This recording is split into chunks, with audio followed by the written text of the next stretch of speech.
ময়না ব্লকে বাল্যবিবাহের সংখ্যা বেশি থাকায় আজ বিয়ের শুভদিনে কড়া নজরদারি চালালো প্রশাসন।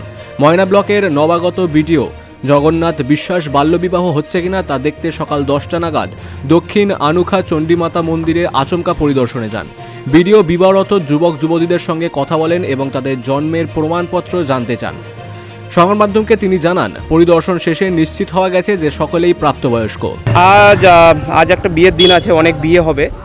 অনুষ্ঠান করে যেমন বাড়িতে বিয়ে হচ্ছে, তেমন আমাদের কাছে খবর এসছে যে নতুন পুকুর যে চণ্ডীমাতার মন্দির, এখানেও অনেক বিয়ে হয়, সংগঠিত হয়। তো সেখানে দেখতে এসেছিলাম এটাই যে এখানে কোনো বাল্যবিবাহ হচ্ছে কি না। এমনিতে আমরা জানি যে ময়নাতে বাল্যবিবাহর সংখ্যা অনেক বেশি, সেটা আমরা অনেক চেষ্টা করছি কমানোর জন্য।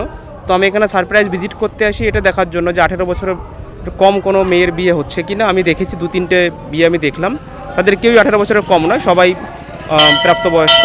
আমি পুরোহিত মিশ্রের সাথে কথা বলেছি এবং ওনাকে আমি বলেছি যে যদি কেউ এরকম বিয়ে করতে আসে যাদের বয়স, মেয়ের বয়স 18 বছরের কম এবং ছেলের বয়স 21 বছরের কম, তাহলে উনি যেন বিয়ে ওনাদের করতে সমর্থন না করেন এবং যেন সেটা উনি রিপোর্ট করেন। আর ভিডিও হুঁশিয়ারি দিয়েছেন যে মেয়েদের 18 এবং ছেলেদের 21 বছরের কম বয়সে বিয়ে হলে প্রশাসন উপযুক্ত ব্যবস্থা নেবে।